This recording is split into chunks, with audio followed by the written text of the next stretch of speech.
Damas y caballeros, tengan todos ustedes muy buenos días. Los saluda Miguel Rojas Medina, expresando el mayor gusto de poder estar nuevamente con ustedes el día de hoy. Vamos a dar inicio a esta conferencia virtual denominada Conferencia Diversidad Cultural para el Diálogo y el Desarrollo en el marco del Día Mundial de la Diversidad para el Diálogo y el Desarrollo. Es por ello que el día de hoy nos honran como panelistas la doctora Lorenza Sarria García, directora adjunta del Centro de Estudios en Justicia y Derechos Humanos del Ministerio de Justicia, la doctora Alexandra Ayad Valverde, coordinadora de la Escuela Nacional de Conciliación, y asimismo como ponente nos acompaña el día de hoy el doctor Henry II Alcántara Salazar. Él es docente de la Escuela de Posgrado de la Universidad Nacional de Cajamarca, especialista en justicia intercultural, manejo y resolución de conflictos. Asimismo, es docente de la Facultad de Derecho de la Universidad Privada del Norte, UPN. A quienes los recibimos con un cordial saludo y les vamos a pedir, por favor, brevemente sonreír para poder tomar la foto protocolar.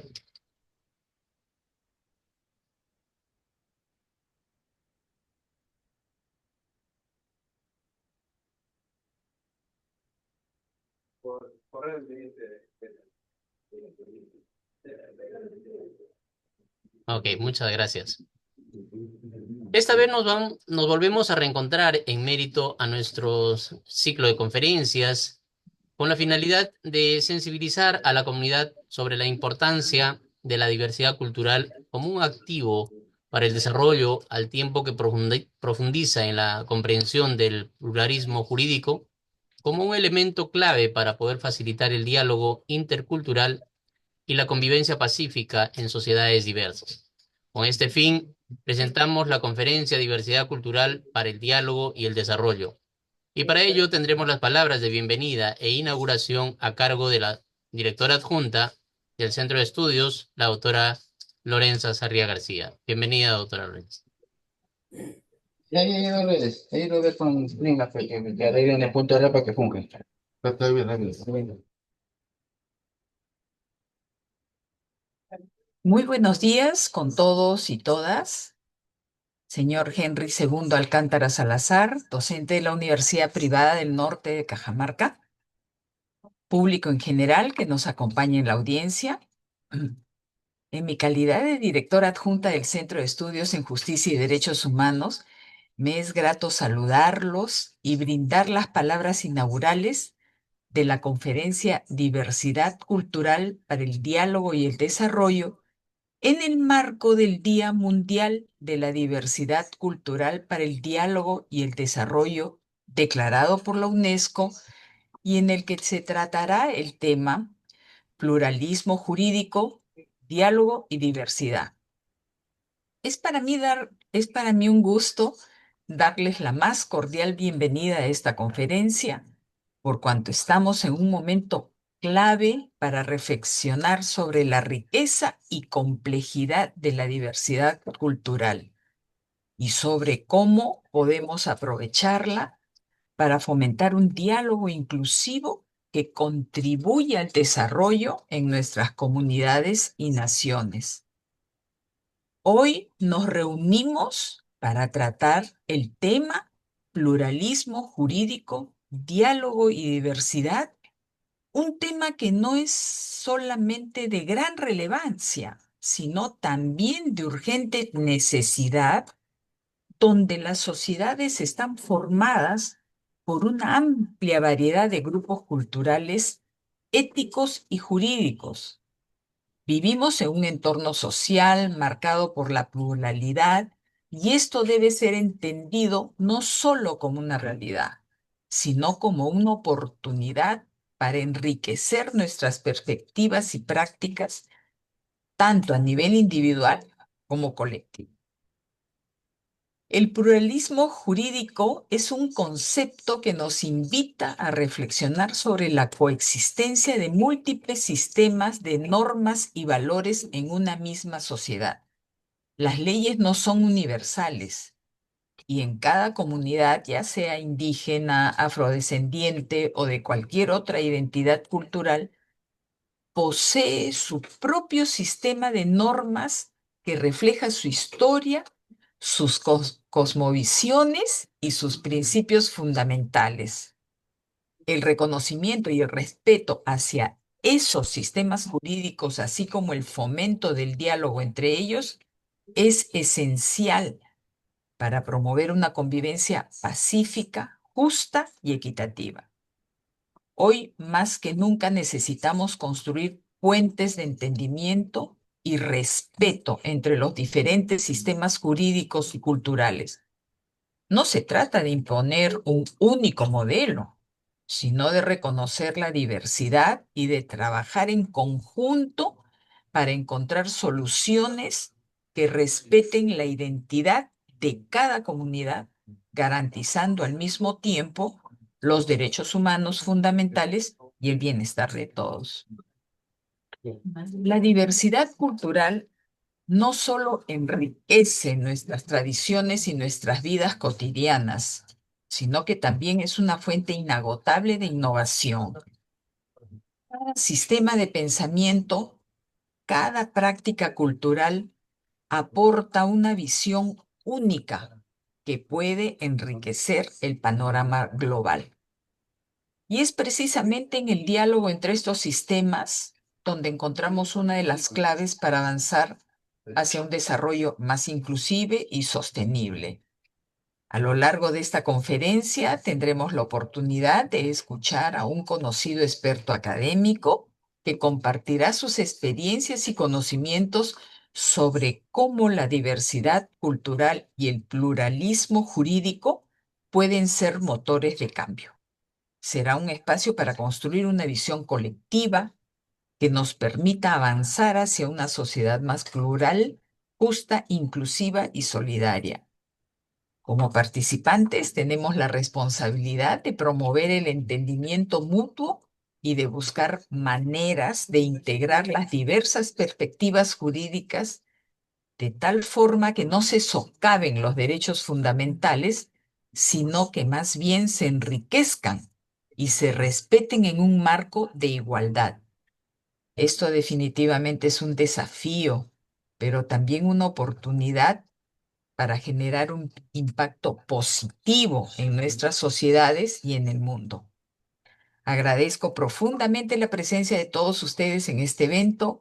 Estoy segura que los conocimientos y reflexiones que desarrollaremos serán de suma importancia para el futuro del pluralismo jurídico y la diversidad cultural en nuestras sociedades. Muchas gracias y les deseo una conferencia exitosa y enriquecedora. Muchísimas gracias, doctora Lorenza Sarria, por estas palabras motivadoras para por esta magna conferencia.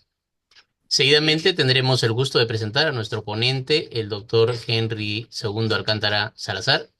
Él es abogado egresado de la Universidad Nacional de Cajamarca, magíster por la Escuela de Posgrado en Derecho Constitucional y Derechos Humanos en la Universidad Nacional de Cajamarca, doctorado en Derecho en la Escuela de Posgrado de la Universidad Nacional de Cajamarca, especialista en los temas de derecho ambiental, justicia intercultural, manejo de resolución de conflictos, con amplia experiencia en ejecución, coordinación, evaluación y sistematización de proyectos productivos y sociales, con experiencia en asistencia técnica, capacitaciones y asesoría a operadores de justicia comunal en comunidades campesinas, comunidades nativas, rondas campesinas, defensorías del niño y adolescente, como de MUNAS, y defensorías comunitarias, como jueces de paz.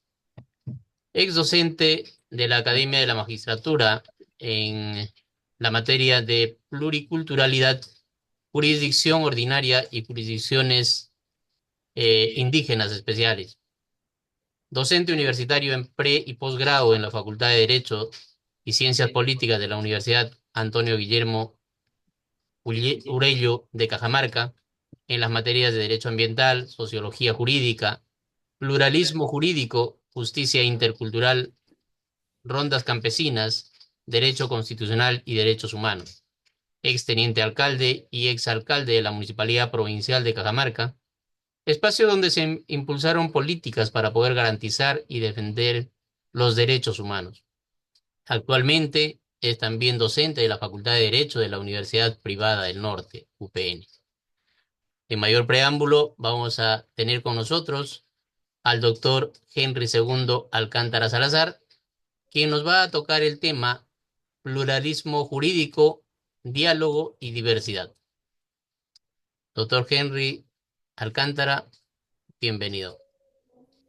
Ante todo, buenos días a la doctora Lorenza, a la doctora Alejandra, al doctor Beltrán, a usted también, doctor Miguel, y a todos los participantes, ¿no? Por esta oportunidad que me están dando y bueno, felicitar por haber impulsado este tipo de actividades que en algún momento también he participado como espectador, ¿no? Sobre estos distintos temas que desde el MINJUS, a nivel del gobierno central, a través de su planificación, a través de sus acciones, eh, pues tienen que implementar este tipo de capacitaciones, este tipo de actividades en bien de los profesionales, en bien de la población en general, que están en constante comunicación, en constante acción, en constante implementación, en constante desempeño y desarrollo de políticas o de construcción de políticas para estos temas, en este caso ahora relacionado a la parte de la diversidad cultural, relacionado al tema del pluralismo jurídico, ¿no?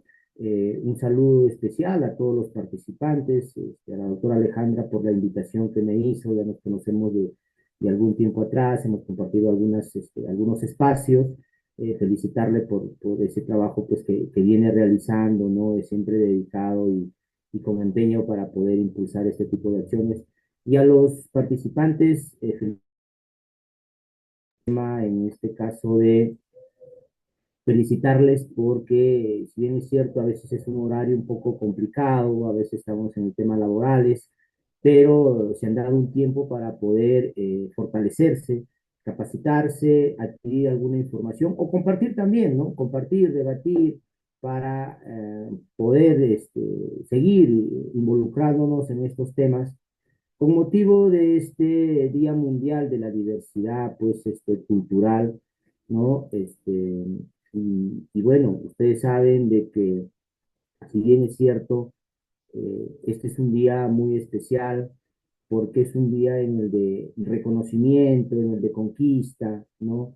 Nuestra constitución, nuestras normas específicas, tratados internacionales en la OIT, en la Declaración Universal, estipulan sobre el tema de la diversidad, sobre el tema de la autodeterminación de los pueblos, sobre el tema de las comunidades. Y bueno, me permití que desde el año, o me dieron la oportunidad en el año 2006, cuando empecé a trabajar en una institución, una ONG en ese entonces, la Asociación Servicios Educativos Rurales, ¿ya? La Asociación Servicios Educativos Rurales, posteriormente con la cooperación suiza, trabajamos proyectos relacionados al tema de la interculturalidad o de la justicia intercultural y que ya les voy a ir comentando, por ejemplo, cómo tuvo resultados y ahora en su momento persiste, ¿no? Persiste al respecto. En ese sentido, quería mencionarles, ya me han presentado, les agradezco por esta oportunidad. Y bueno, vamos a empezar, ¿no? Les pediría, vamos a empezar a conversar, voy a permitirme compartir algunas diapositivas que he desarrollado, ya, y en base a ello vamos a desarrollarla bajo la metodología que ustedes ya han ustedes planificado. Y bueno, al final podremos desarrollar algunas preguntas, algunos comentarios en base a lo que ustedes puedan plantear. ¿De acuerdo? Muy bien, entonces, nuevamente reiterarles el agradecimiento. Para mí, como siempre, es un placer, un entusiasmo poder compartir estas ideas, compartir estos puntos de vista. He tenido la oportunidad o tengo la oportunidad tanto a nivel de pregrado, de posgrado, en la Academia de la Magistratura también compartir este curso, ¿no? Para que los futuros profesionales en la universidad, para los que buscan una especialidad en el caso de posgrado, y para los que en este caso aspiran a ser operadores de justicia del sistema ordinario, sepan, ¿no? Sepan que existe, que no estamos en un monismo jurídico en nuestro país. Sepan que no solamente, que si bien es cierto, la constitución política estipula, nuestra norma suprema estipula que el Poder Judicial es la instancia encargada de administrar justicia, pero sabemos que hay otros sistemas que están involucrados en la administración de justicia y junto al Poder Judicial, otros sistemas que ya lo vamos a conversar, pero les menciono como el Tribunal, el Jurado Nacional, el sistema militar, el sistema arbitral, ¿no? El sistema comunal, juntos logramos conformar lo que es el tema de el pluralismo jurídico o el sistema de justicia comunal, ¿de acuerdo? Entonces yo quiero partir, estimados jóvenes, señores, señoritas, que están presentes en esta plataforma, teniendo en cuenta el 21 de mayo, que el Día de la Diversidad Cultural.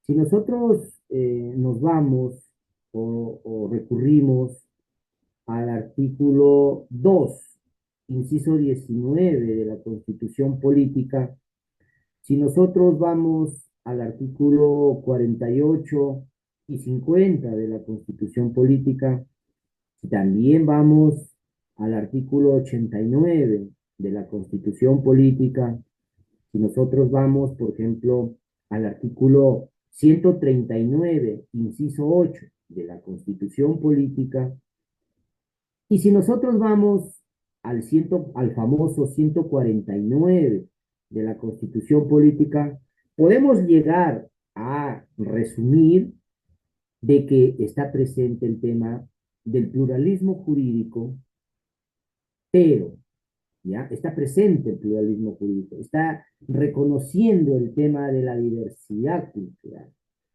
Pero para poder hablar, entonces miren, partimos por esa figura o esas bases legales a nivel constitucional, ya de nuestra norma suprema, ya de nuestra norma suprema, para poder tener en este caso eh, esta imagen, ya que se nos tiene que venir cuando hablemos de diversidad cultural, cuando hablemos de pluralismo jurídico. Repito, artículo 2, inciso 19 de la Constitución, artículo 48, artículo 50, artículo 89, artículo 139, inciso 8, artículo 149. Entonces, ¿por qué quiero partir mencionando estos artículos? ¿Por qué? Porque hay que pensar de que si bien es cierto, estamos en un país, nuestro país, nuestro Perú, estamos en un país que se tiene una diversa manifestaciones culturales, una diversidad cultural, ¿de acuerdo? Pero para hablar en este caso de pluralismo jurídico, como lo he puesto ahí en la pantalla, en la primera diapositiva, es primero tener como referencia los artículos que les he mencionado. Porque el artículo 2, inciso 19 de la Constitución, refiere y dice que, por ejemplo, toda persona, en este caso, tiene derecho a, el artículo 2, inciso 19, refiere que todos nosotros tenemos derecho a la identidad étnica y cultural. O sea, a nuestra identidad personal, individual, y a nuestras manifestaciones culturales. ¿De acuerdo? Entonces, miren lo que dice el artículo 2, inciso 19. Es un derecho fundamental. Eso lo recoge también la Declaración de Derechos Humanos, lo recoge el convenio 169 de la OIT, por ejemplo. Entonces, tenemos el artículo 2, inciso 19. Toda persona tiene derecho a su identidad étnica y cultural. El Estado promueve y reconoce la diversidad cultural. ¿De Doctor, acuerdo? disculpe. Doctor, disculpe, se le está escuchando un poquito bajo y las diapositivas no están pasando. No, todavía estamos en la primera diapositiva. Ah, correcto, Sí, disculpe sí, porque entonces. estoy haciendo una parte introductoria. Disculpe. ¿Ya? Entonces,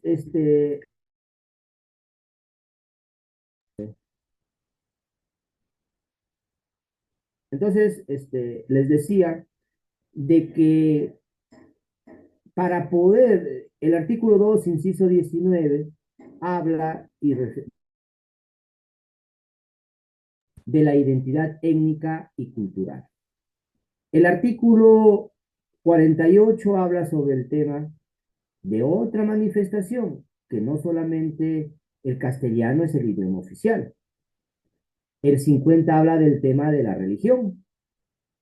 El 89 habla de que el Estado reconoce la diversidad cultural de las comunidades campesinas y de las comunidades nativas. El 139, inciso 8, refiere que en algún momento, miren a lo que quiero llegar, que en algún momento cuando haya una discrepancia, cuando haya que resolver un conflicto y las normas no me sean claras o no me lo digan, no debo dejar de administrar justicia por vacíos o deficiencias de la ley. En tales casos puedo aplicar los principios generales que nos han enseñado siempre desde los primeros ciclos en las facultades de Derecho o el derecho constitucional. ¿Quién lo dice eso? Lo dice la Constitución Política, nuestra norma suprema. Artículo 139, inciso 8, que no se debe dejar de administrar justicia por vacíos o deficiencias de la ley. En tales casos debo aplicar los principios generales del derecho o el derecho constitucional. ¿Qué es el derecho constitucional? Ahora vamos a comenzar con el detalle, pero les adelante. Son las manifestaciones culturales, son las costumbres, ¿no? O sea, mira lo que dice en su momento la Constitución, que puedo recurrir, y a nosotros cuando hemos estudiado Derecho, siempre nos han mencionado, y hasta ahora nosotros sabemos que, por ejemplo, las fuentes del derecho, dice, la ley, la doctrina, la jurisprudencia y la costumbre. Miren, y está el tema de la costumbre. Y el 149, este artículo tan debatido en las partes académicas, le han dado vuelta, le han sacado párrafos, le han incorporado párrafos, ha sido materia de investigación, de análisis. Entonces, el 149 de la Constitución Política refiere y desarrolla de que los operadores de justicia comunal, o sea, las comunidades campesinas, las comunidades nativas, las rondas campesinas, que se encuentran en su jurisdicción, en nuestro territorio nacional, dice, pueden resolver conflictos, pueden administrar justicia, van a administrar justicia, pero no lo van a administrar utilizando los códigos, yendo a las cortes, sino van a utilizar el derecho constitucional, van a utilizar la costumbre, van a utilizar sus manifestaciones culturales, ¿de acuerdo? Entonces, les están diciendo, ¿puedes resolver conflictos? Sí. ¿Puedes administrar justicia? Sí, pero te pido dos cosas, le dice en este caso el sistema o el sistema estatal. ¿Qué dice? Te pido dos cosas. Resuelve en base a tus costumbres, pero no vulneres los derechos fundamentales. Y claro, y ahí viene siempre el tema de la discusión, las denuncias. Yo he tenido la posibilidad de poder apoyar a algunos operadores comunales en procesos, en litigios, algunos les he podido apoyar después que han estado sentenciados, apelar y poder salir en libertad por estos temas, ¿no? De la diversidad cultural, por estos temas del pluralismo jurídico, por estos temas de la justicia intercultural, que ahora vamos a ver que son términos que parece que fueran iguales, pero no lo son. ¿Ya? Entonces, ese 149 que ha arrojado jurisprudencias en la Corte Suprema, sentencias en el Tribunal Constitucional, ya, opiniones, incluso el 149 ha llevado a que se plantee un proyecto de ley de coordinación. Yo tuve la oportunidad de poder impulsar y de poder elaborar los borradores en el año 2010. En el año 2010 tuve la oportunidad de participar en la elaboración de los proyectos de ley, del proyecto de ley de justicia de paz, que ahora es ley 29824, que ya es ley de justicia de paz, porque antes se regía por el Código Procesal Civil, por la ley orgánica del Poder Judicial, pero ahora tiene su propia ley. Y también se trabajó el otro proyecto que fue el proyecto de ley de coordinación entre el sistema ordinario y el sistema comunal. El proyecto de ley de coordinación no fue aprobado, no tuvo en este caso la misma suerte por distintas formas o por distintos motivos, que había oposición, que se creía que al sistema ordinario, a los jueces, a los fiscales se les iba a quitar competencias, que se les estaba dando mucha importancia al sistema comunal. Bueno, fueron puntos de vista, fueron opiniones, que eso desencadenó a que no se apruebe este proyecto de ley, que hasta ahora se sigue discutiendo en las facultades, se sigue discutiendo a nivel de la parte doctrinaria y todo ello, ¿no? Entonces, estos artículos, estimados señores, ¿ya? Nos ayudan a qué? A tener primero un panorama, ¿no? ¿Y por qué quiero mencionar ello? Porque ya la práctica nos lo dice y siempre nos encontramos con operadores ordinarios en el que no quieren aceptar, no quieren reconocer, y aquí yo quiero, por ejemplo, citar al maestro Armando Guevara Gil. Él es docente en la Universidad Católica, conocedor de estos temas. Tuvimos la oportunidad en algún momento de compartir algunos espacios cuando trabajábamos en la cooperación suiza. Por ejemplo, Armando Guevara dice que en este caso el pluralismo jurídico en nuestro país está muy mal visto, está muy mal tratado, ¿no? Por algunos temas. ¿Y cuáles son los más resaltantes que él manifiesta? El pluralismo jurídico en nuestro país está muy mal visto, está muy mal tratado, ¿no? Por el imperante positivismo jurídico que se aplica en las facultades de derecho. O sea, dice, solo en las facultades de derecho hacemos creer o buscamos, bueno, en los últimos años eso se ha ido superando, pero en las facultades de Derecho por lo general nos ayuda, solamente nos transmiten información que está escrita, que está positivizada, pero que no en su momento vemos que hay una diversidad cultural y que hay otros operadores que podrían también contribuir. O sea, el imperante positivismo. Yo lo digo por experiencia propia, cuando yo estudiaba Derecho, quizás más mis docentes se centraban en enseñarme el derecho civil, el derecho penal, el derecho comercial, pero no hablábamos, por ejemplo, de lo que ahora se discute, el pluralismo jurídico, el tema ambiental, ¿no? Temas que en su momento se tenían que haber planteado. Pero bueno, se han ido planteando, se han ido dando, y ahora hay un buen número de facultades que ya se discuten estos temas. Y a mí me complace, por ejemplo, porque todos los años, en las facultades donde yo he enseñado, siempre ha habido por lo menos 2 alumnos que se han graduado con tesis relacionados a estos temas, ¿ya? Mi tesis de maestría y mi tesis del doctorado también estuvo relacionado o está relacionado, perdón, con este tema. Entonces, el pluralismo jurídico está mal visto, está mal tratado, ese por el imperante positivismo jurídico en nuestro país, en las facultades de Derecho, y por la no presencia del Estado. ¿Y por qué no está presente el Estado? Ojo, no es porque no quiera, no es porque, sino que por distintas barreras económicas, culturales, de infraestructura, de vías de comunicación. No puede llegar el Estado. Y como no llega el Estado, ¿no? Como no llega el Estado a la zona rural, como no llega el Estado donde hay una comunidad, como no tiene presupuesto el Estado o el presupuesto es escaso, como en este caso el Estado no puede desarrollar ese tipo de acciones, ¿no? Entonces, la población no tiene otra alternativa que también buscar la paz, la tranquilidad, la igualdad, y es por eso que recobra no mayor importancia, sino recobra protagonismo y surgen estos operadores comunales que no han sido creados, ¿no? Que no han sido creados por un decreto ley, por un decreto supremo, sino simplemente han sido reconocidos y ellos son creados simplemente por su propia necesidad. Entonces, teniendo en cuenta ello, ¿ya? Nosotros vemos que el pluralismo jurídico en nuestro país está muy marcado, está presente.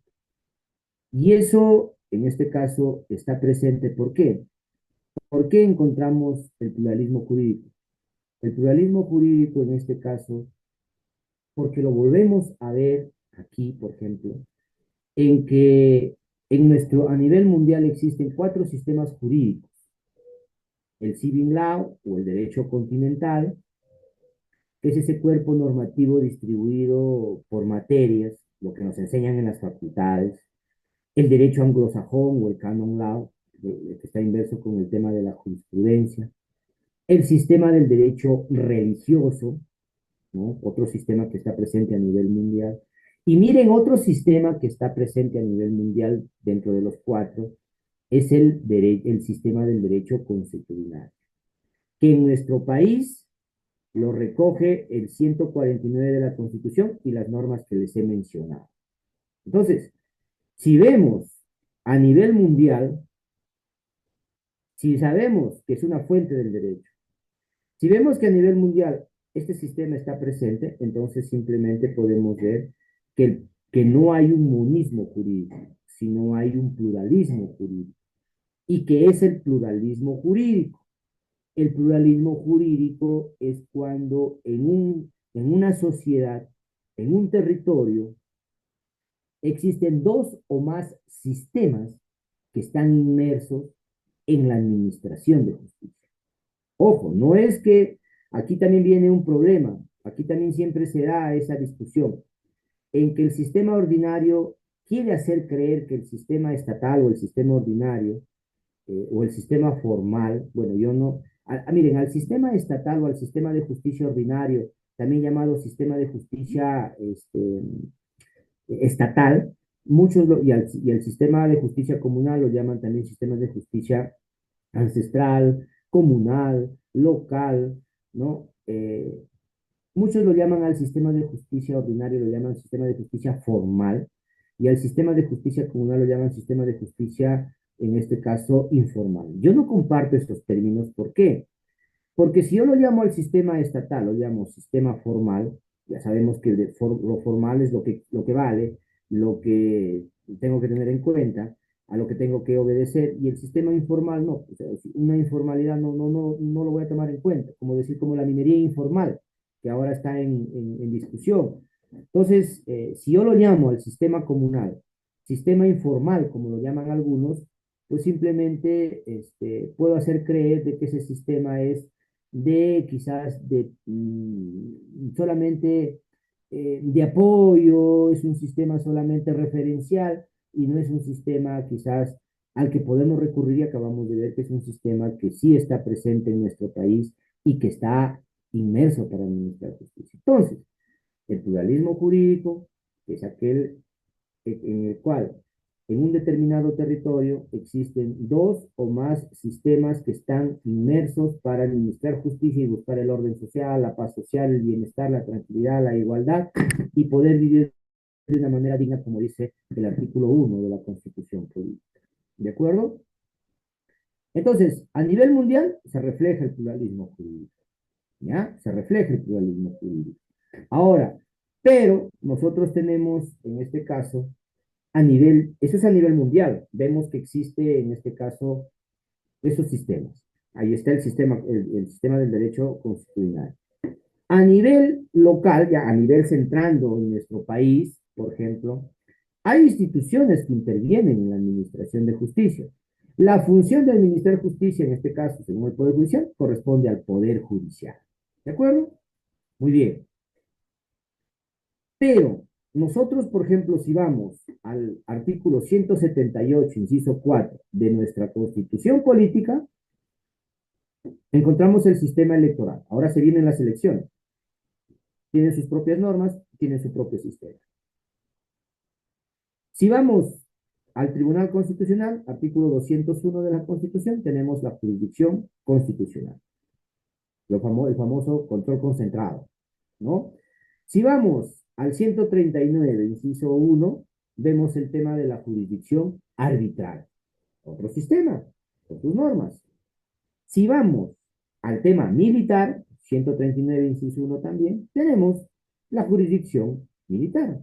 Miren, poder judicial, electoral, constitucional, arbitral, militar, ¿cierto? Ya no estamos hablando de un solo sistema, pero también si vamos al 149 de la Constitución, vemos el reconocimiento de la jurisdicción especial o comunal.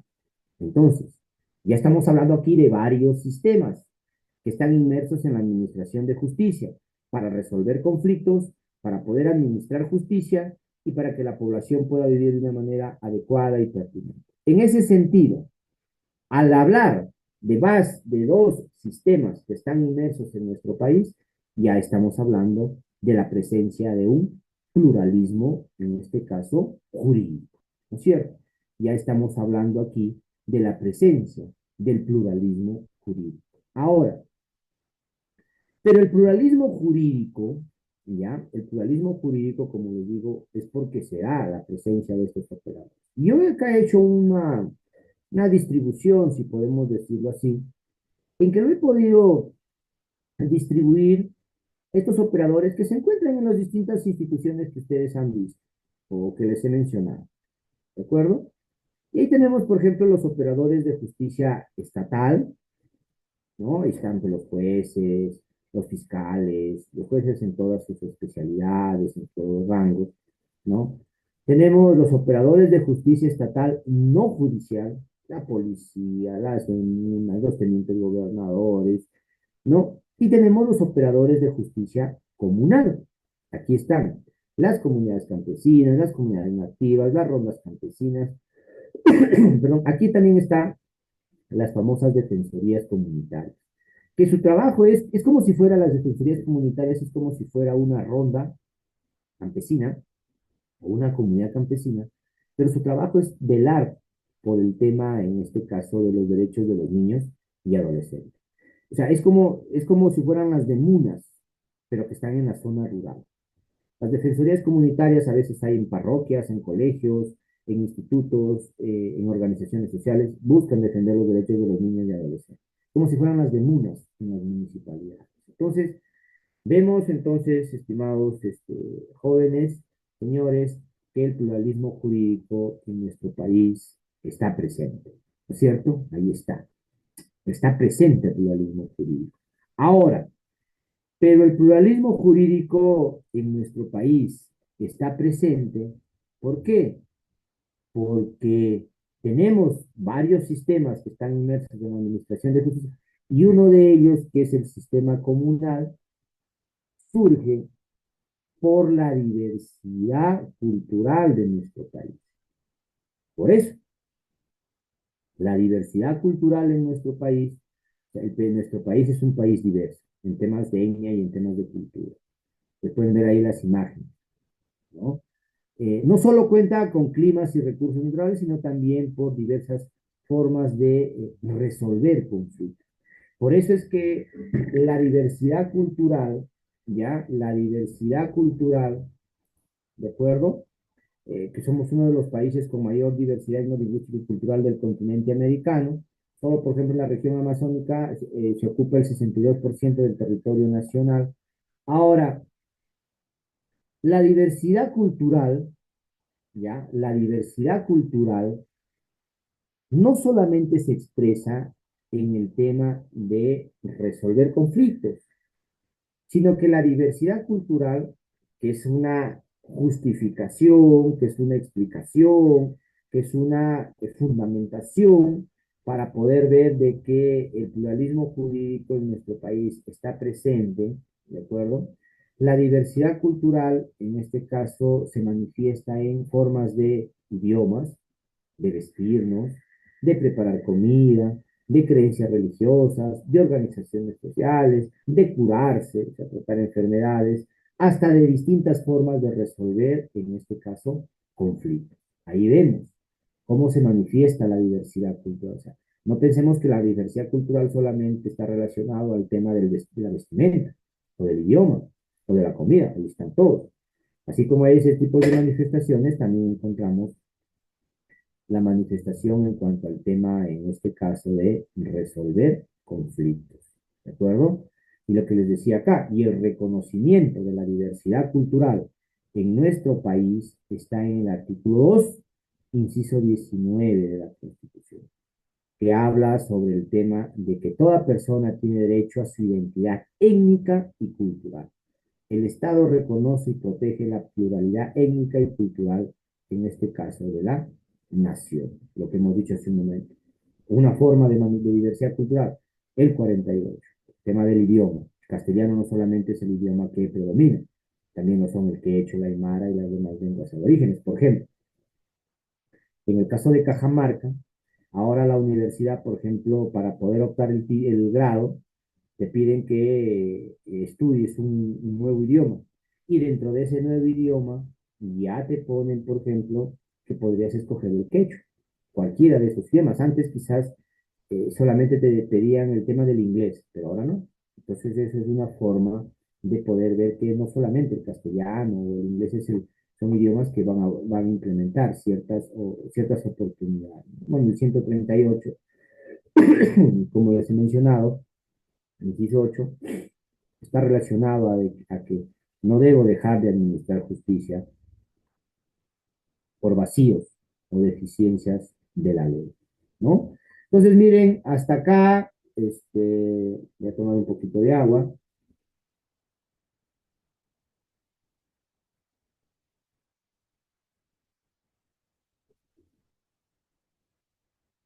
Hasta acá, por ejemplo, ustedes pueden ver la presencia del pluralismo jurídico, ¿de acuerdo? La presencia del pluralismo jurídico, el reconocimiento del pluralismo jurídico y que se desprende por la presencia de distintos sistemas de administración de justicia.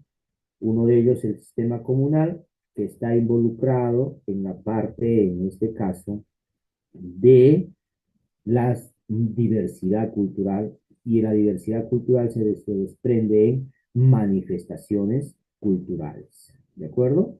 Entonces, si a mí me tienen que en algún momento decir, cuando escucho pluralismo jurídico, inmediatamente a la mente me tiene que venir pluralismo jurídico a diversidad cultural, manifestaciones culturales, presencia de varios sistemas que administran justicia en un determinado país para poder buscar resolver ciertos conflictos, ¿no es cierto? Y con ello buscar el orden social, la paz social, que es una oposición a lo que es el monismo jurídico.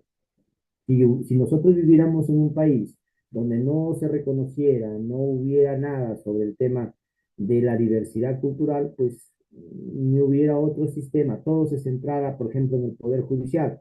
En el Poder Judicial se centrara todo en el tema electoral, militar, arbitral, todo, entonces estaríamos hablando de que existiera un solo sistema que está inmerso en la administración de justicia. Y ahí hablaríamos lo relacionado al tema del monismo jurídico, ¿no es cierto? Estaríamos hablando en oposición, ¿ya? O en comparación a lo que es el pluralismo, el pluralismo jurídico, ¿de acuerdo? Estaríamos hablando ahí a lo que es, en este caso, el pluralismo jurídico. Ahora, pero, ¿dónde está el problema? Ya, pues en la teoría suena bonito, ¿no? En la teoría suena bonito decir que esto es la diversidad cultural, que estos son los sistemas, y al encontrar varios sistemas yo encuentro un pluralismo jurídico, y el pluralismo jurídico es cuando yo tengo más de dos sistemas que están inmersos en la administración de justicia, y pues, pero ¿por qué no lo reconocen?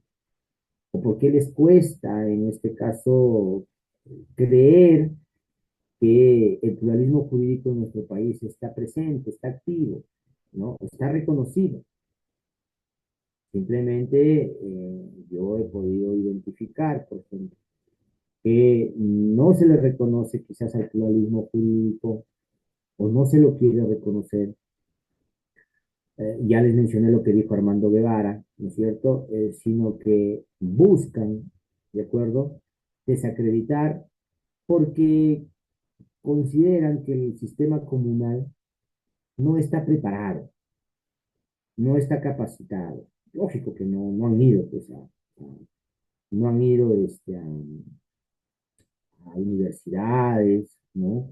No han ido, en este caso, a especializarse no conocen, no diferencian entre códigos y cortes, ¿no? No diferencian entre lo que es denuncia y demanda, cuando tenemos que conocer esos términos a nivel legal, pero ahí está presente. Ayuda al Ministerio de Justicia. Yo aquí, por ejemplo, en Cajamarca, cuando trabajé un tiempo en el Poder Judicial, y justo este tema del pluralismo jurídico permitió, estimados señores, reconocido y conquistado, ¿no? Y permitió ¿para qué? Para que las instituciones, ¿ya? Para que las instituciones puedan involucrarse en estos temas. Por ejemplo, uno de los aportes que en realidad es importantísimo, pero que a veces por falta de, por no creer en ello, ¿no? Por no creer en ello, porque yo creo que esto del pluralismo jurídico, si tú vas y le mencionas a un operador ordinario, me ha sucedido a mí, ¿no? A un juez, a un fiscal, vas y tú le dices sobre pluralismo jurídico y te lo define, te da doctrina, etcétera. Pero cuando yo les digo, y cuando ustedes tienen que, están juzgando a un operador comunal, ¿por qué no aplican estas teorías, eh, estas opiniones, estas normas relacionadas al tema de garantizar el pluralismo público? ¿Mm? O sea, a veces una cosa es la teoría, como les digo, y otra cosa es la práctica. Por ejemplo, en los últimos, el año pasado se crearon en el Ministerio Público las Fiscalías de Justicia Intercultural y de Derechos Humanos. Vamos a ver cómo van a ir a operar, cómo están operando.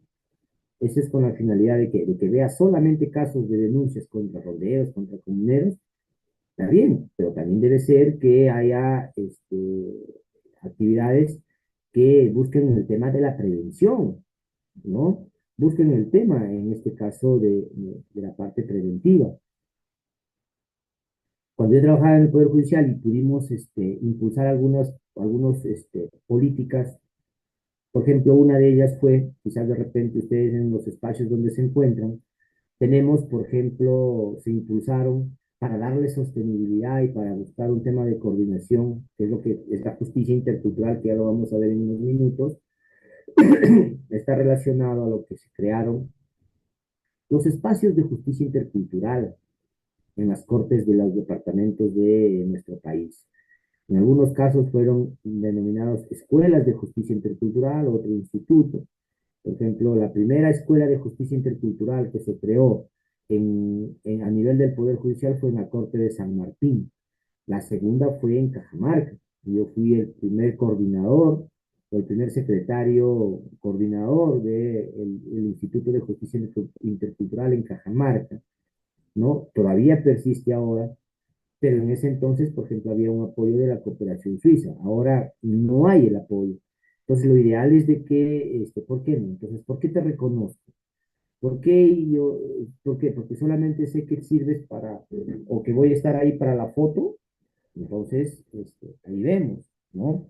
Ahí vemos de que una cosa es el tema teórico y otra cosa es el tema práctico, ¿no?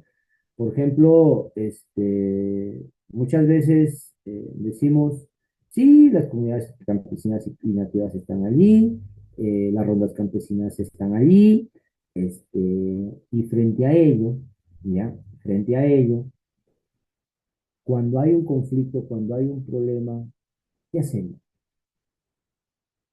Entonces, por ejemplo, los operadores ordinarios muchas veces dicen, yo quiero que no se lo juzgue a este operador comunal. ¿Por qué? Porque ha implementado sus actividades, ha estado administrando justicia, empleando su costumbre. Y los operadores ordinarios, ¿qué dicen? Pero, ¿y cómo sé que es costumbre? ¿Y cómo sé que es su costumbre? ¿No? ¿Cómo sé que en este caso es su manifestación cultural? Claro, hay que demostrarlo ello, ¿no? Hay que demostrarlo ello. Y al demostrarlo ello, no es cuestión de decir, no es cuestión de decir, esta es mi manifestación cultural. Este, es mi manifestación cultural. En ese sentido, ¿no? Muchas veces van hasta peritajes antropológicos. El Código Procesal Penal ahora, por ejemplo, habla, ¿no es cierto?, sobre el tema de peritajes antropológicos. Pero, o sea, tenemos que ir hasta un peritaje, ¿no? Entonces, yo les comento, por ejemplo, estimados señores, porque una cosa es también el tema teórico, otra cosa es el tema práctico. En Cajamarca está conformada por 13 provincias. Una de las provincias con mayor presencia de la justicia comunal son la parte norte, por ejemplo, Chota, donde surgen las rondas campesinas, donde aparecen las rondas campesinas en nuestro país, y las provincias aledañas a esta provincia, por ejemplo, Bambamarca, quizás de repente ustedes han escuchado, Santa Cruz, Cutervo, y hubo un problema en Santa Cruz, en una provincia, donde al presidente provincial de las rondas le habían sentenciado a 5 años de pena efectiva por haber participado en un conflicto que las rondas había resuelto y lo habían procesado y lo habían sentenciado por secuestro, ¿ya? Por secuestro. Y simplemente lo que él había hecho es que recibir la invitación por parte de una base de rondas, le había pedido al presidente de las rondas con su comité que vayan a que les refuercen y le ayuden y participen de ese conflicto que van a resolverlo en la asamblea. Lo resolvieron y simplemente lo denunciaron por, en este caso, secuestro. Que él había participado en haber ido a detenerlo o a notificarlo, en este caso, al investigado, ¿no? Y bueno, lo denunciaron por secuestro, que él había participado en la asamblea, que había participado en la asamblea y en el que en la asamblea, una asamblea puede durar 10 minutos, media hora, como puede durar todo un día entero. Yo he participado en asambleas que han empezado a las 4 de la tarde y han terminado como a las 2, 3 de la mañana, hasta que se resuelva el caso. La asamblea es en un espacio, están todos los integrantes de la justicia comunal y ahí pues llevan a cabo el proceso, ¿no?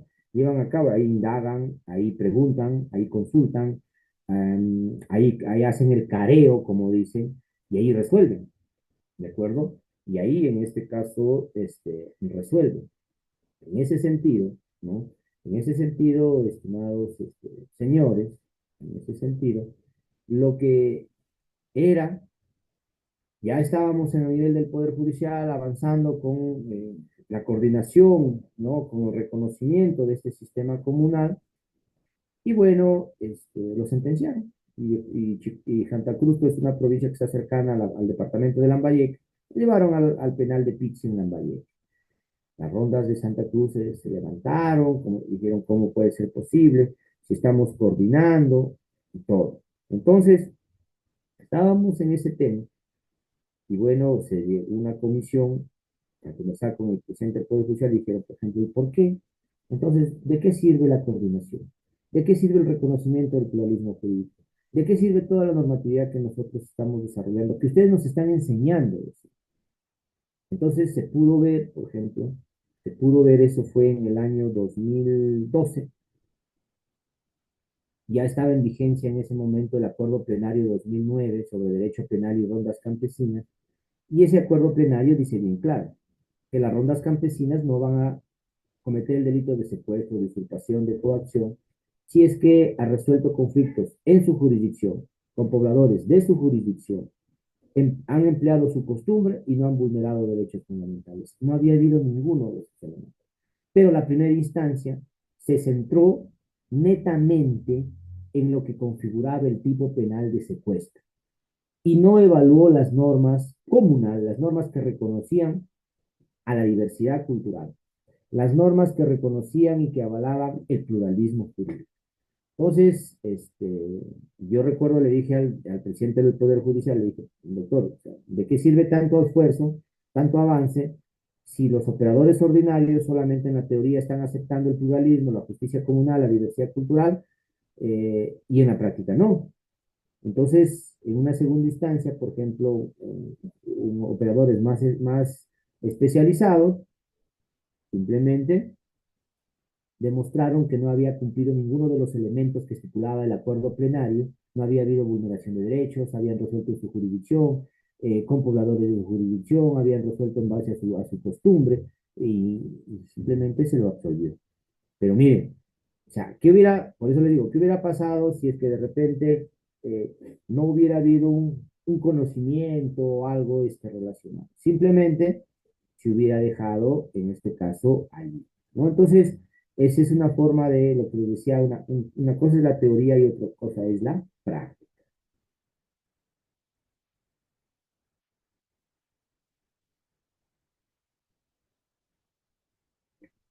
Muy bien, seguimos entonces. Ahora, pero señores, el pluralismo jurídico también es importante tener un refuerzo respecto al tema del pluralismo jurídico. En lo concerniente a, hay unos autores que quiero mencionarles, ¿ya?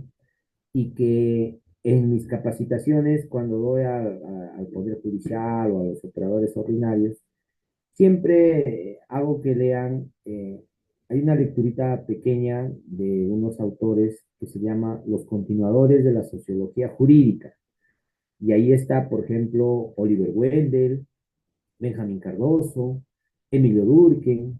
Entonces, estos autores, ¿qué dicen? Miren, ojo, muchos de ellos han sido magistrados de la Corte Suprema de Estados Unidos, o sea, abogados. ¿Y qué dicen estos operadores? Oliver Wendell, Benjamín Cardoso, Emilio Durkheim. ¿Qué dicen ellos? Ellos dicen de que al derecho, a las normas, ¿de acuerdo? Cuando voy a resolver un conflicto, al derecho hay que verlo más allá de él, fuera de él, en su entorno social. No nos centremos solamente, dicen estos autores, en lo que está escrito, porque si yo me centro en lo que está escrito, pues simplemente puede ser que vaya en contra de una manifestación cultural. El caso, por ejemplo, de las convivencias entre un mayor de edad y una menor de edad. El caso de las sanciones que aplica la justicia comunal, expulsándolos de su localidad, dándoles trabajo comunitario. Entonces, ¿qué dicen estos autores? Al derecho, a lo que está escrito, hay que verlo más allá de él, fuera de él, en su entorno social, de acuerdo a la realidad. Ojo, no a nuestro antojo, no a nuestro modo, sino hay que verlo de acuerdo, en este caso, a la realidad. Eso es lo que nos sugiere, y así debería ser, yo comparto. Por eso es que yo lo cito, ¿no? Porque si solamente nos centramos en lo que está escrito, o sea, puede ser que en lugar de resolver el conflicto se puede agravar el conflicto, y nosotros tenemos que tener en cuenta que se tiene que resolver de acuerdo a la realidad, ¿no? Como les digo, no a nuestro modo. Por ejemplo, Benjamín Cardoso dice que antes de verlo a un conflicto como un vínculo legal, hay que verlo como un vínculo, en este caso, social. ¿De acuerdo? Hay que verlo, en este caso, por eso dice acá que el pluralismo jurídico es interpretado por algunos investigadores como un hecho social o como una corriente de la teoría jurídica contemporánea. Esos son términos que yo quiero, por ejemplo, y acá Jorge Torres Manrique, Raquel Irigoyen, que son referentes en estos temas, por ejemplo, refieren que el pluralismo jurídico, la existencia de dos o más sistemas, lo que hemos dicho, dentro de un determinado territorio, uno de los cuales es el sistema jurídico nacional y otros son los relacionados a los temas de las comunidades. Raquel Irigoyen dice la existencia simultánea dentro del mismo espacio de un Estado de diversos sistemas de regulación social y resolución de conflictos basados en cuestiones culturales, étnicas, historias, ideológicas. Entonces ahí vemos, por ejemplo, el tema de la diversidad, perdón, del tema del pluralismo jurídico. ¿De acuerdo? Ahora, pero el pluralismo jurídico, ¿de acuerdo? El pluralismo jurídico que reconoce a otros sistemas y dentro de ellos el sistema comunal, dice bien claro que para que tú resuelvas conflictos dentro del sistema comunal, tienes que hacerlo empleando el derecho constitucionario, o lo que lo llaman en este caso los antropólogos el derecho folk. Y es el conjunto de normas, en este caso, que no están escritas, ¿de acuerdo? Distinto al del derecho positivo en un país, ¿de acuerdo? O sea, son normas que permiten resolver, que permiten buscar el orden social, la paz social, pero que no están positivizadas, que no están escritas, porque si estuvieran positivizadas ya salieran de la connotación, ¿cierto? Ya salieran de la connotación. Ahora, entonces, el derecho constitucionario no es otra cosa que aquellas normas que no están escritas, que no están positivizadas, que no están plasmadas, pero que van a permitir para poder resolver, para poder, en este caso, administrar justicia, ¿no es cierto? Ahora, para un conjunto de normas o costumbres constituye el derecho constitucional deben cumplir dos condiciones: uso repetitivo y generalizado y conciencia de obligatoriedad. O sea, para que una costumbre sea considerada como tal, porque yo también he visto casos, por ejemplo, también así como hay casos que ayudan a resolver conflictos para garantizar, en este caso, a un operador ordinario y no vaya a la cárcel, no sea sancionado. Por ejemplo, el artículo 15 del Código Penal habla sobre el tema del error culturalmente condicionado, por ejemplo. Que aquel que por su cultura, ¿no? Que aquel que por su cultura está siendo procesado y forma parte de una manifestación, tiene que en este caso, tiene que en este caso ser eximido de responsabilidad penal.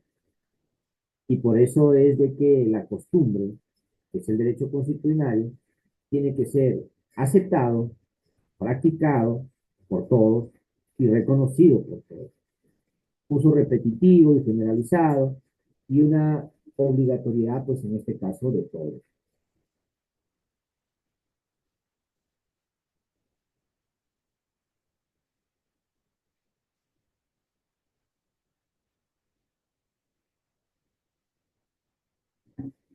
Ahora, el derecho constitucionario comunal, pues no nos olvidemos que una costumbre, para que sea considerada como tal, ¿no? O sea, para que quizás no haya discusión, tiene que ser reconocida, tiene que ser aceptada y tiene que ser practicada, porque de cumplimiento obligatorio, porque, ¿cierto? El derecho constitucionario comunal comprende normas generales de comportamiento público, por todos, ¿no? En la localidad. Mantenimiento del orden interno, o sea, busca, las normas comunales buscan mantener el orden interno. Van a buscar en esa norma comunal definir ciertos derechos, obligaciones, reglas para el acceso y la administración de los recursos, que es lo que más defienden, ¿no? El agua, la tierra, sus bosques, reglas sobre intercambio de bienes y servicios, ¿no? Otra forma de cómo están las normas constitucionales, definición y tipificación de delitos. O sea, aquí no hay que, como en el Código Penal, normas de sanción a la conducta delictiva de los individuos. Cada uno en sus comunidades tiene su reglamento, algunos lo tienen plasmado, otros saben cuáles son sus normas y simplemente tienen que aplicar.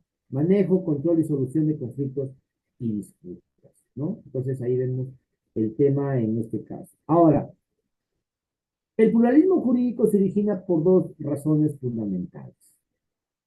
Como ya les decía en líneas generales hace un momento, el pluralismo jurídico se inicia por dos ideas fundamentales.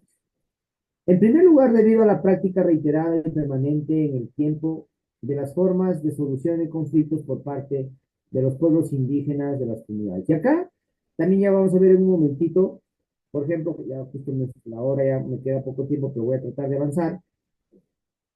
Por ejemplo, aquí hablamos de comunidades campesinas, comunidades nativas, rondas campesinas, pueblos indígenas, pueblos triviales. Entonces, ¿cuáles son? Ya lo vamos a ver esto en su momento. ¿De acuerdo? Y en segundo lugar, la debilidad de los estados de resolver numerosos problemas que se plantean entre los miembros de los diversos grupos sociales. O sea, la no presencia del Estado. O sea, y por temas económicos, como les digo, geográficos, y por todos esos temas que en su momento este, se presentan, ¿no? Por eso encontramos las razones por las que surge el pluralismo jurídico. Primero, por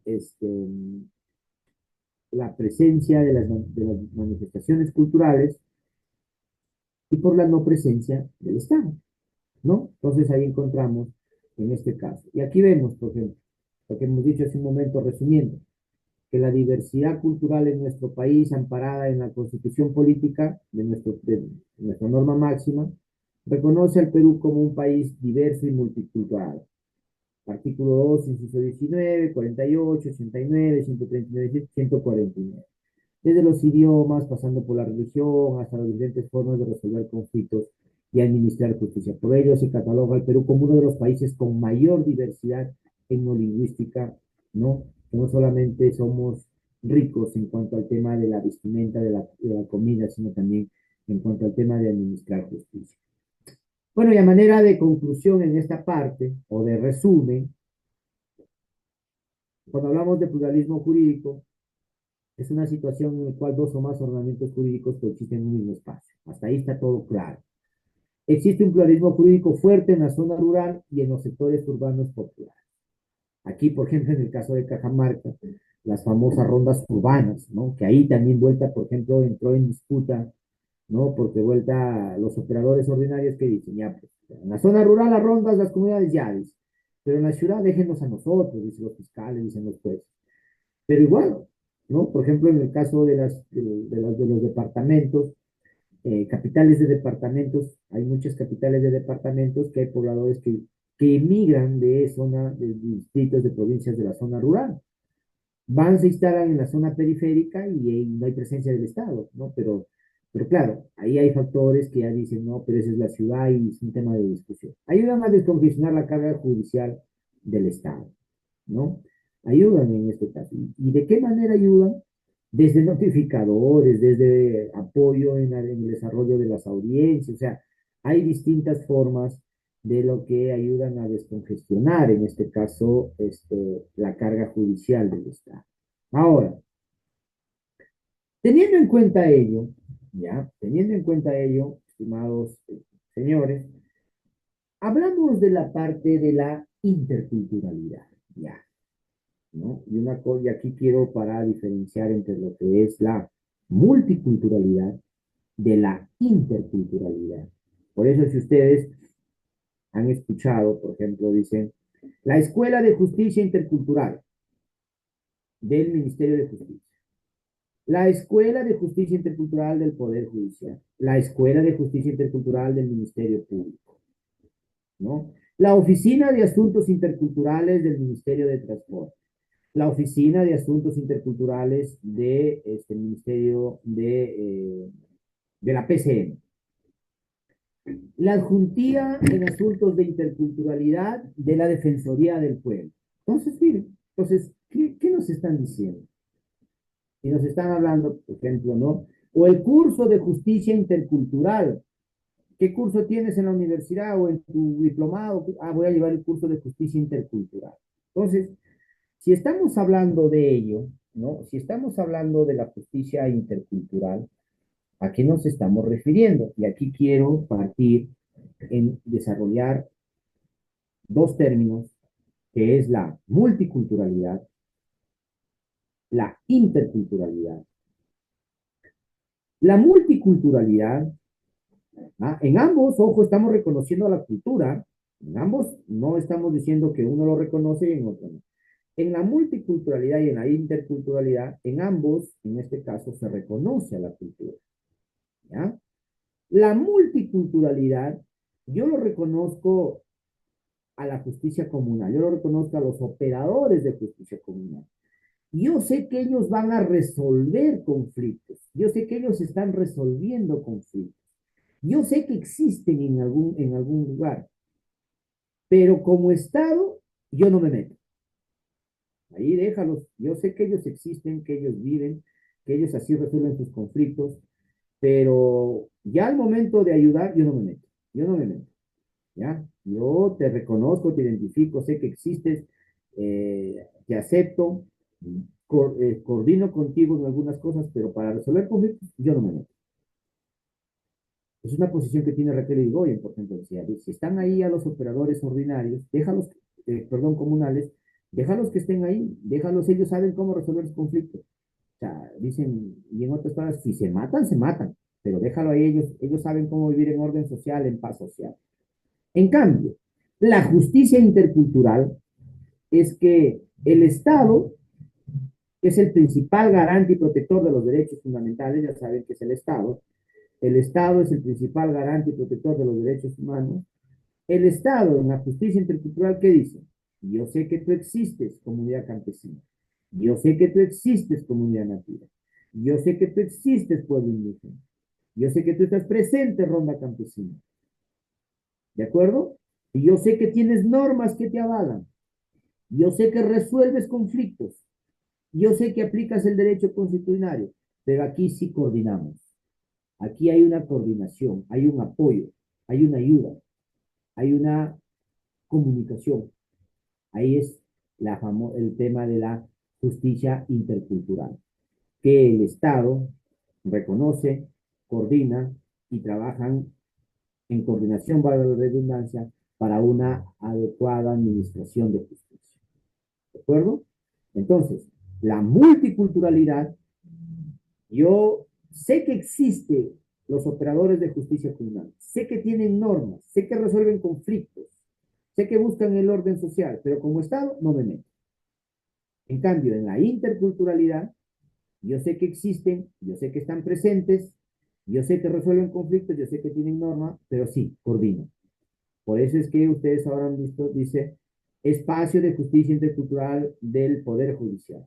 La Juntía de Justicia Intercultural, o sea, busca que haya una coordinación. No solamente yo te reconozco o sé que existe, sino que también busco el tema, en este caso, de una coordinación, ¿no es cierto? Yo les comento acá, por ejemplo, un caso. Yo trabajé en una provincia en Cajamarca que se llama San Marcos, ¿no? Y había una jueza, una, una jueza que era de Lima, bueno, había estado trabajando ahí, pero esta jueza no creía en el sistema comunal, para nada. Decía que no, que son abusivos, que son malcriados, ¿no? Y que no están preparados para administrar justicia. Bueno, se los escuchaba. Yo trabajaba en ese entonces en un proyecto de la cooperación suiza, se llamó el Programa de Acceso a la Justicia en Comunidades Rurales, PROCUR, y buscábamos ese acercamiento para trabajar un tema de la justicia, en este caso, intercultural. Entonces, esta jueza no creía, bueno, respetábamos su opinión, siempre era reacio, participaba de algunas reuniones por presión a veces del presidente de la Corte, pero no creía. Ya nos había dicho, yo no creo. Para mí se administra justicia en el Poder Judicial y los casos resuelven en el Poder Judicial. Muy bien.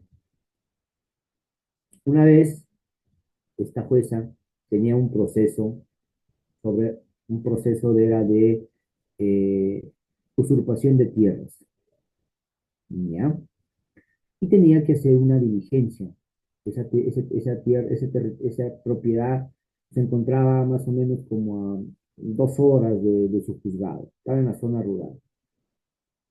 Y tenía que llevar a cabo una diligencia, donde en este caso el que estaba siendo perjudicado con, con el terreno, ¿no? O sea, el que le estaban queriendo despojar de su terreno, ¿ya?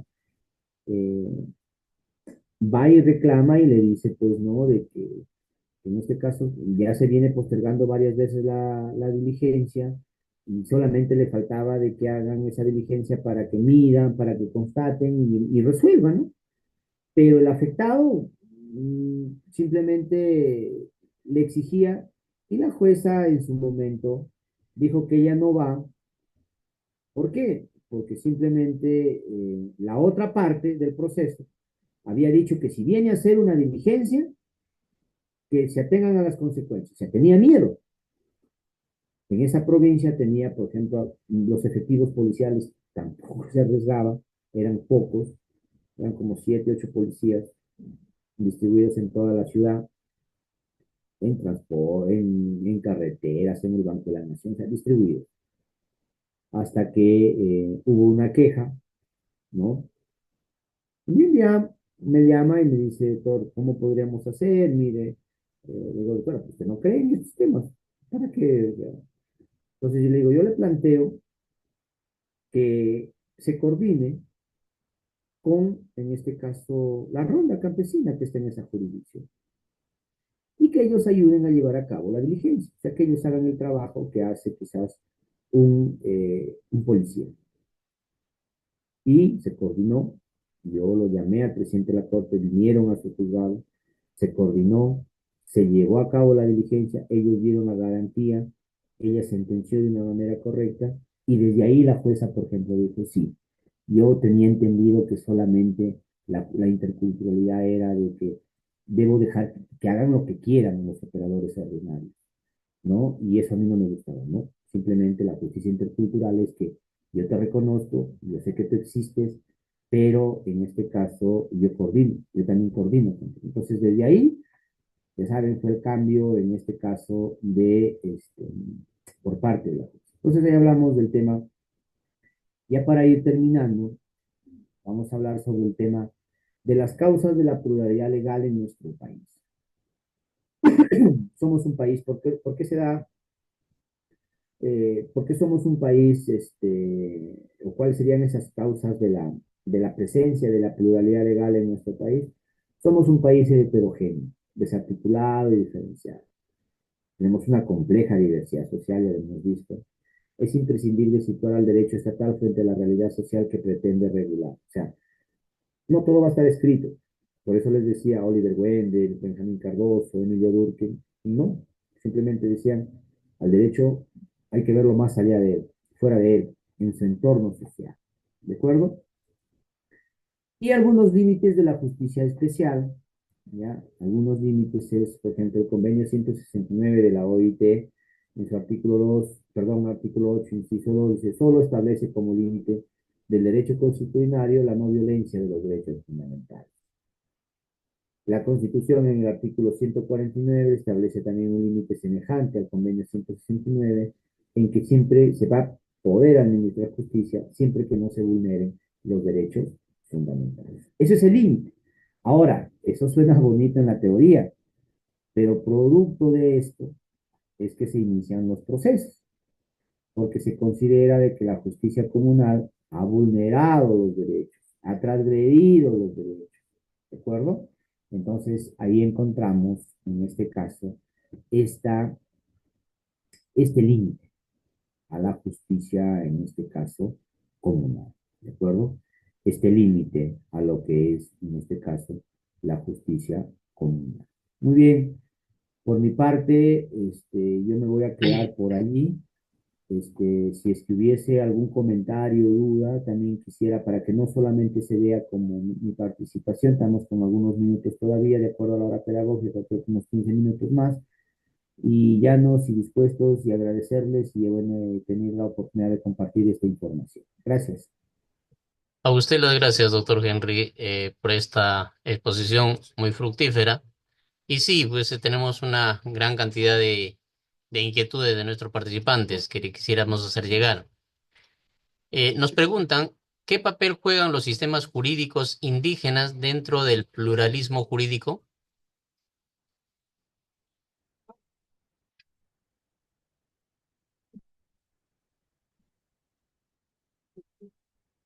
Hola. No sé si Ah, lo dice todo, lo anoto, yo voy contestando. ¿Te parece? O no sé cómo no, lo mejor. le voy indicando porque no vamos a tener de repente tiempo para tener todas las preguntas. Ahí ya, Sí, por ahí ya, favor. correcto. A ver, ¿qué papel juegan los sistemas indígenas dentro del pluralismo jurídico? Ya está, por eso, como les digo, primero hay que tener en cuenta que cuando decimos sistema de justicia ordinario o sistema de justicia estatal, sistema de justicia comunal o sistema de justicia ancestral, local, Dentro de cada uno de los sistemas encontramos operadores jurídicos. Yo les mostré una imagen. Y los operadores jurídicos tenemos, por ejemplo, del sistema estatal, Poder Judicial, Ministerio Público, todas las instituciones que están inmersas en la administración de justicia estatal, judicial y estatal no judicial, ¿no? Estatal judicial, por ejemplo, Poder Judicial, Tribunal Constitucional.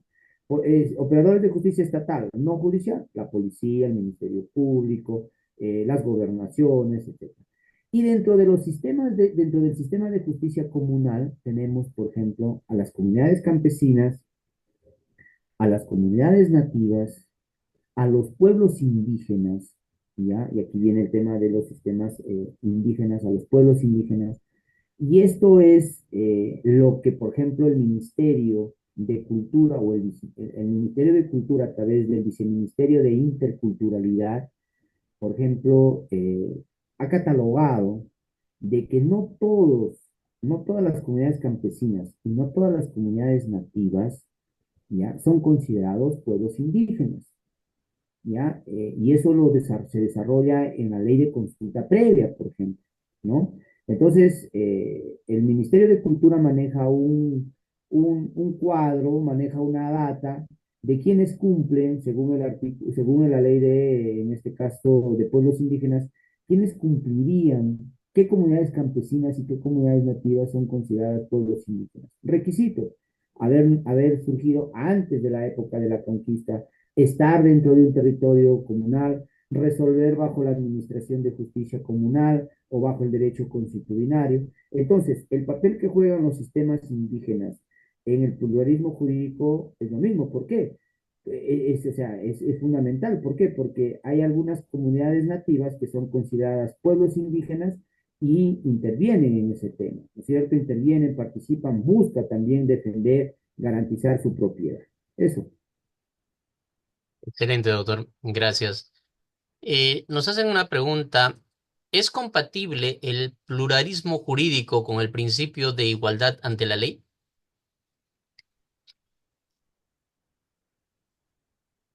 A ver, sí, definitivamente, ¿no? Si nosotros nos vamos al artículo 2 inciso 2 de la Constitución Política, nosotros ahí dice bien claro, ¿no? Todos somos iguales ante la ley. Nadie puede ser discriminado por sexo, idioma, religión, condición social.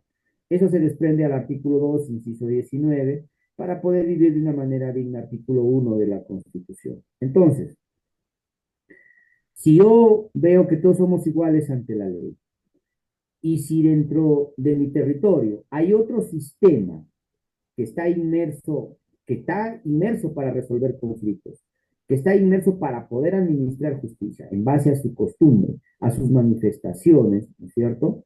Entonces, es por eso de que a los sistemas no se los tiene que ver de una manera, en este caso, vertical, sino que hay que verlo de una manera horizontal. Y aquí viene el problema de por qué quizás el proyecto de ley de coordinación no ha surtido. ¿Por qué? Porque el sistema ordinario o los operadores del sistema ordinario en algún momento quieren hacer creer de que son más que el sistema, en este caso, comunal, y eso no es así. Todos tienen el mismo nivel, todos tienen tienen su mismo nivel, sus mismas normas, sus mismos procedimientos, sus mismos operadores, resuelven sus conflictos. Entonces, ¿es compatible el pluralismo jurídico con la igualdad ante la ley? Desde luego. ¿Por qué? Porque si no fuera compatible, me quedaría solamente con el sistema estatal y ya no reconociera el sistema comunal y por lo tanto estaría desconociendo a la igualdad, a la identidad étnica, a las manifestaciones culturales. Bien, doctor. Nos hacen también una consulta. ¿En qué casos el pluralismo jurídico puede entrar en conflicto con los derechos humanos y esta afectaría a la soberanía del Estado? Ya, lo que les decía, ¿no? O sea, si bien es cierto, por eso les digo, una cosa es la teoría y otra cosa es la práctica. Quizás muchos de ustedes van a estar inmersos o están inmersos en el litigio en el litigio que se le sigue a los operadores quizás comunales, ¿no? El pluralismo jurídico de alguna manera entraría en controversia, en conflicto, ¿no? Si es que habría una vulneración de derechos, ¿no? Por eso yo les decía hace un momento que la justicia comunal, que está inmerso para resolver conflictos con sus normas, con sus procedimientos, con sus operadores, tiene que cumplir de que no vulnere los derechos fundamentales, ¿de acuerdo? Si no vulnera los derechos fundamentales, pues simplemente va a estar inmerso para poder garantizar el orden social y la paz social. En ese sentido, pero si ya la justicia comunal lo tomamos como el linchamiento, como el vandalismo, como la vulneración de derechos, como quizás la transgresión al tema físico, entonces ya no, ¿no? O sea, ya ahí ya no sería, en este caso, ya no sería justicia comunal. Por eso yo recuerdo cuando conversaba con algunos integrantes de la ronda social, les decía, para que tú tengas que decirles o interrogarles, no necesitas pues quebrarle la cabeza, fracturarle un brazo, ¿no? O forzarle para que firmen amenazándolo, no. O sea, simplemente tú tienes estrategias, formas, procedimientos, y si eso se da, pues ahí sí habría ya, habría un conflicto en este caso, ¿no? Correcto, doctor. Hablando de este tema práctico, ¿cuál es el límite práctico, aparte de la dignidad de la persona, entre los ordenamientos jurídicos de comunidades campesinas y nativas respecto del ordenamiento jurídico nacional? Ya, el límite definitivamente es el reconocer, ¿no? O sea, el reconocer, o sea, ¿por qué? Porque si, y aquí va más el tema de lo que es la justicia intercultural. Claro, o sea, el límite tanto para los sistemas, el sistema ordinario como el sistema comunal, consideramos que es el tema del respeto de los derechos fundamentales, en ambos. Si en algún momento, por ejemplo, el sistema ordinario emite una sentencia, ¿no? Emite en este caso una sentencia y si emite esa sentencia, pero después se ve que esa sentencia es arbitraria, entonces simplemente habría transgredido, ¿no es cierto? Igual, en el tema de la justicia comunal, si también hay un exceso, ¿no es cierto? Hay un exceso, pues simplemente ya se habrían extralimitado. Entonces, el límite de lo que busca es que en este caso ambos sistemas sean tratados de la forma adecuada, idónea, respeten, implementen normas y no y sobre todo una coordinación, ¿no? O sea, aquí no se trata de que hay una competencia y eso es lo que a veces hay un problema. Hay un problema en el sentido de que refieren de que la justicia comunal, perdón, el sistema ordinario es más que el sistema comunal y otros creen de que el sistema comunal está desplazando al sistema, en este caso, ordinario. Y eso no es así. El límite está en el respeto de las competencias, en el respeto, en este caso, de las decisiones, pero sobre todo está en el respeto de las competencias y las decisiones, como lo menciono, ¿no? Por ejemplo, cuando hay un caso, la justicia comunal, cuando resuelve un caso, levanta un acta, emite un acta, y en esa acta está la conclusión, el acuerdo a la que han llevado. Pero muchas veces esas actas, ¿no? Que son elaboradas bajo un operador comunal, que son elaboradas bajo su criterio constitucionario, que son elaboradas dentro de su jurisdicción, que no ha habido vulneración de derechos, esas actas muchas veces por el sistema ordinario son desconocidas, ¿no? Las desconocen, las dejan de lado, ¿no? Entonces, y eso puede ser en algún momento un medio probatorio. Por ejemplo, yo tuve una vez un caso en el que un señor se había comprometido en la zona rural, en una ronda campesina, se había comprometido a pasar alimentos a sus dos menores hijos en la zona rural, en una ronda campesina donde la señora había ido a la ronda campesina porque no podía llegar a la ciudad. Entonces, la ronda campesina sí podían ver ese caso de alimentos porque estaba de por medio el menor y simplemente se había comprometido a que pase una pensión, no recuerdo si fue de 150 soles por cada niño. Entonces, habían pasado 2 años y el señor no había cumplido a pesar que había habido un acta, ¿no? Había habido un acta en la ronda campesina.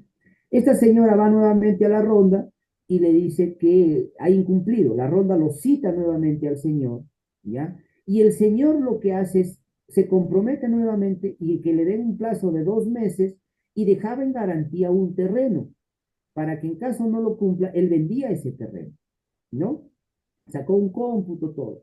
Entonces, en ese sentido, ¿no? En ese sentido, la señora ya, bueno, no cumplió también nuevamente con ese nuevo compromiso de los 2 meses para que se ponga al día. En lo que nosotros llamamos en el sistema ordinario, pues eso sería lo que es una propuesta de liquidación.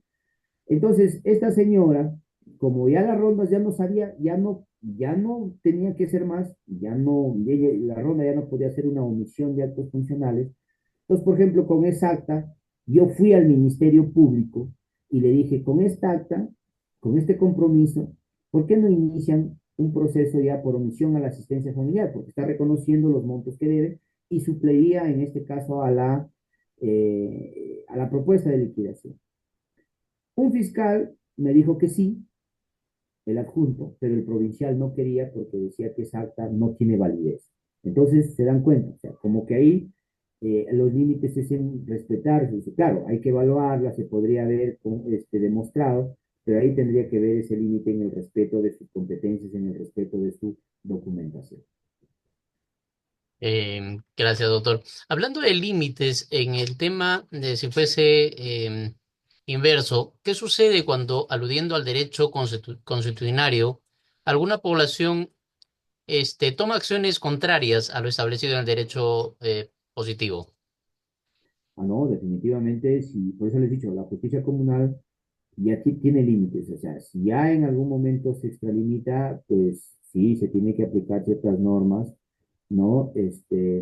Sancionadoras, ¿no? O sea, ¿por qué? Porque, o sea, aquí no hay, o sea, se está garantizando el Estado de Derecho, el respeto de los derechos fundamentales, y tendría, pues, en algún momento se los procesa y ellos saben, ¿no? Ellos saben bien claro, eso es lo que se ha podido avanzar. Bueno, lo ideal es seguir avanzando para que la justicia comunal también sepa que tiene límites, ¿no? O sea, por eso les digo, no es de que ellos digan que son los últimos, los únicos, que son los que están desplazando. Ellos también pueden ser en algún momento sancionados por su mala praxis. Por ejemplo, yo les comento, aquí en Cajamarca hubo un presidente de las rondas campesinas que lamentablemente por una mala decisión hasta ahora sigue pagando cárcel. ¿Por qué?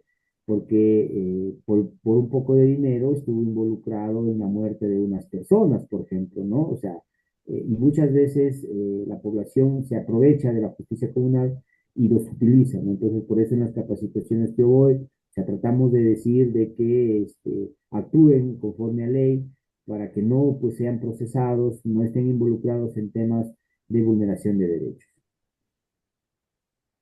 Muchas gracias, doctor. Y de repente una última pregunta, aprovechando y abusando un poco de su gentileza.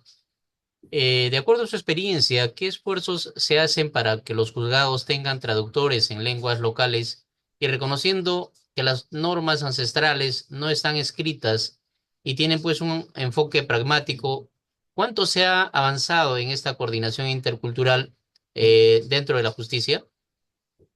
Sí se ha avanzado considerable. Ha habido como decir, se ha paralizado también, por ejemplo, la mayor presencia, el mayor tipo de acciones que se pudo implementar fue entre el año 2007, 2008, 2009, 2010, incluso cuando se empezó a implementar el nuevo Código Procesal Penal, por ejemplo, ¿no? En esos años se logró el tema de la justicia intercultural, porque déjenme decirles, y quizás muchos de ustedes que son de provincias, eso sucede, cuando empezamos esta travesía, recuerdo en 2006, 2007, cuando empezamos esta travesía, muchos decían, oye, ustedes están locos, ¿cómo van a querer juntar a la justicia ordinaria a la justicia comunal? Jueces a mí me decían, oye, ¿tú crees que me voy a reunir con un rondero, con un comunero? Y a la inversa. Y los comuneros decían, ¿usted cree que me voy a reunir con un juez? O sea, tenían sus adjetivos para cada uno, pero se logró ver que la justicia intercultural es importante para el tema de la coordinación, y es por eso que se implementó en este caso, ¿no? Se implementó espacios de justicia intercultural. Los ministerios tienen sus espacios de justicia intercultural, Y la interculturalidad no es solamente en el tema de resolver conflictos. Hay temas de interculturalidad en la parte educativa, de transporte, que ahora no simplemente es otro tema, ¿no es cierto? Ese es otro tema. Ahora, ¿se ha avanzado? Sí, se ha avanzado. Incluso, por ejemplo, como les dije, el Ministerio Público el año pasado ha creado esas fiscalías de justicia intercultural. En la Academia de la Magistratura ya se tocan estos temas para los futuros jueces fiscales en las facultades de derecho de la misma manera, ¿no? En el Poder Judicial quizás es el que podría avanzar un poco con mayor énfasis en la creación de los espacios de justicia intercultural. En el Poder Judicial se ha implementado, por ejemplo, protocolos de actuación para poder actuar en cuanto al tema de la intervención y la forma de procesos, cómo se le debería procesar a los operadores de justicia comunal cuando en algún momento tienen alguna dificultad en cuanto al tema del idioma, también, ¿no? Está ahí el tema de los traductores.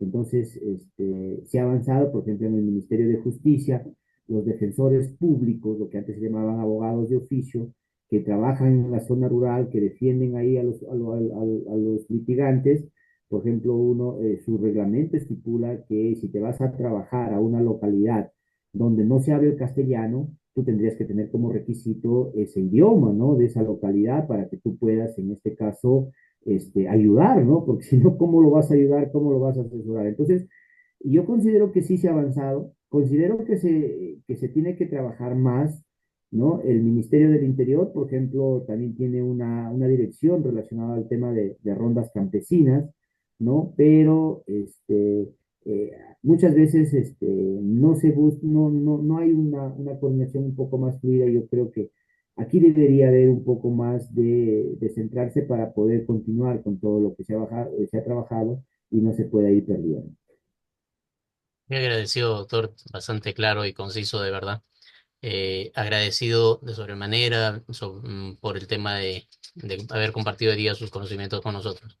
Le pediríamos, por favor, que deje usted de compartir para poder invitar. Muchas gracias. Entonces, seguidamente vamos a tener las palabras de agradecimiento a cargo de nuestra coordinadora, Alexandra Fayad Valverdes. Sí, sí, sí, sí. No, primero saludo.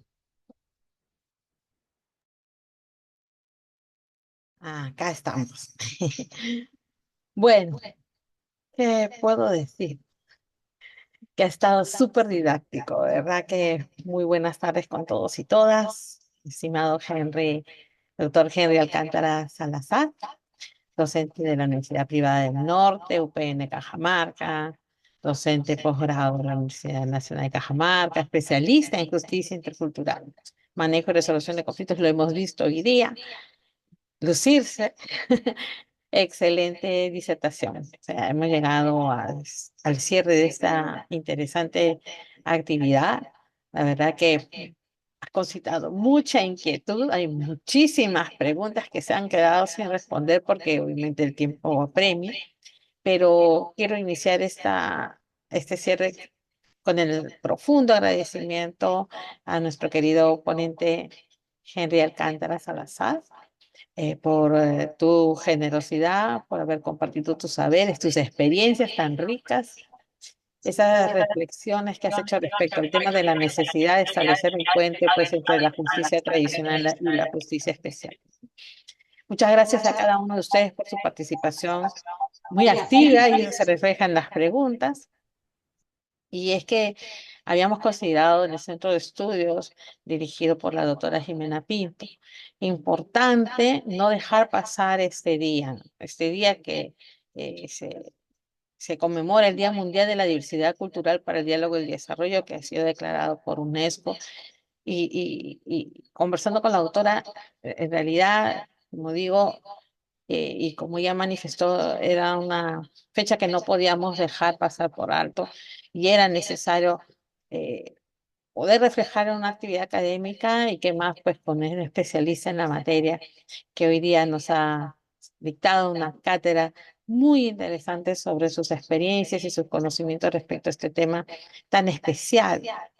Y es que el tema del pluralismo jurídico nos permite pues abordar esa realidad tan compleja que vivimos en nuestro país, ¿no? Coexisten estos diversos sistemas jurídicos en un mismo espacio social y definitivamente esta disertación que no solamente ha sido teórica, sino que nos ha brindado también esas experiencias que se recogen en el trabajo diario de campo, realmente hace que sea más rica esta actividad académica. En realidad, ese es un día a día que viven nuestras comunidades en el interior del país, especialmente pues los pueblos indígenas, los campesinos, las rondas campesinas, que definitivamente tienen derecho a mantener también sus formas propias de organización, de formas de resolución de conflictos y su construcción de normas. Entonces, dialogar sobre este tema es realmente importante, ¿no? Y es importante porque estamos identificando que todavía tenemos al frente esos desafíos muy importantes, pues como la necesidad de fortalecer estos marcos normativos que reconozcan, que protejan esos sistemas jurídicos propios, esa, la importancia de generar esos puentes de comunicación entre las jurisdicciones estatales, la justicia especial.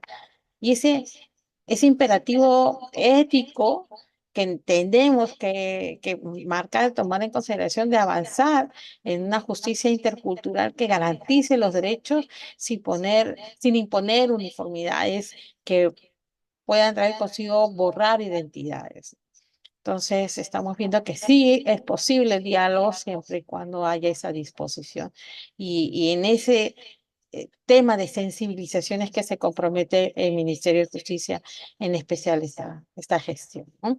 Que se parte de ese reconocimiento mutuo y del compromiso con los derechos humanos, con la diversidad jurídica, que transforme pues y fortalezca las instituciones y la cohesión social.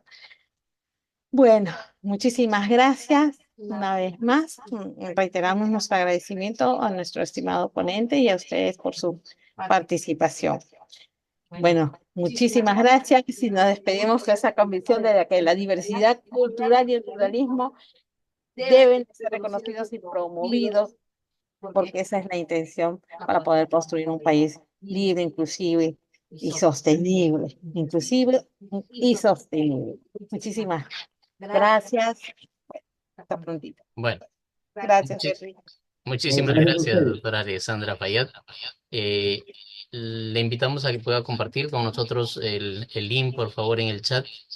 Los invitamos a todos los participantes, agradeciéndoles su permanencia. Los invitamos a esta próxima conferencia que tenemos el día de hoy sobre fiscalización administrativa y derechos del administrado, un equilibrio necesario. Esta conferencia se va a realizar a las 4 de la tarde. La doctora Alexandra está compartiendo por el chat el link y para los que puedan, se pueden conectar también por este QR. De esta manera hemos llegado a la parte final de nuestra conferencia Diversidad Cultural para el Diálogo y el Desarrollo, agradeciendo la presencia de todos y cada uno de ustedes el día de hoy. Muchas gracias, buenas tardes. Buenas tardes, doctor. Gracias. Buenas tardes con todos, gracias. Un abrazo genuino.